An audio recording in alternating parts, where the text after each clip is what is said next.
السلام عليكم ورحمة الله وبركاته. ازيكم حبايبي؟ عاملين ايه؟ يا رب تكونوا بخير. النهاردة بقى هنعمل كده فلفل احمر حراق، هنشيله في الفريزر.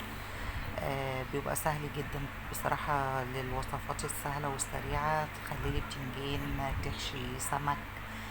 بيبقى جميل جدا وكلنا بنستخدمه يعني. بصوا دوت اللي انا كنت جايباه معاكم قبل كده وريتهولكم. طبعا نضفته وغسلته كويس. بصوا بقى هنبدأ بقى نحطه ايه في شفشق الخلاط، هنضربه في شفشق الخلاط، وهنحط له شوية ملح بسيط، يعني مش هتكتر الملح. اللي حابة تحط له توم عادي تحط، اللي مش حابة ما تحطش، بس انا ما بحطلوش على فكرة توم يا جماعة. طبعا بقى ما تنسونيش بقى في اللايك، واللي ما اشتركتش في القناة تشترك وتدوس على كلمة الكل عشان يوصل لها كل جديد. حطيت زي ما انتم شايفين كده نص كوباية مية.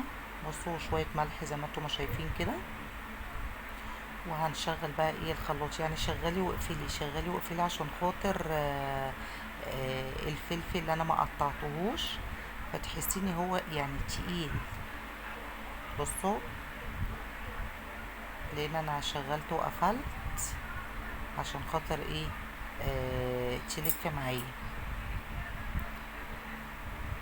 زي ما انتم ما شايفين كده. طبعا ما تكتروش المية عشان خاطر ما يبقاش مية.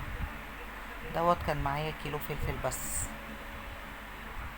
فانا بحبه بصراحه في كل الاكلات، بصراحه في اي حاجه بحب احط منه معلقه او نص معلقه.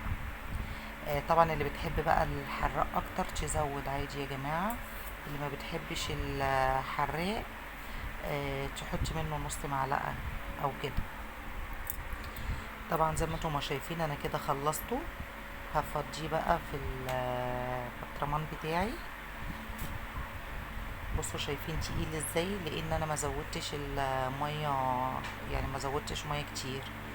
ودي كانت وصفة اليوم بتاعتنا، ويا رب فيديو النهارده يعجبكم. وما تنسونيش بقى في لايك، وبحبكم كتير كتير، وشكرا لمتابعتكم ليا زي ما انتم ما شايفين كده. والسلام عليكم ورحمة الله وبركاته.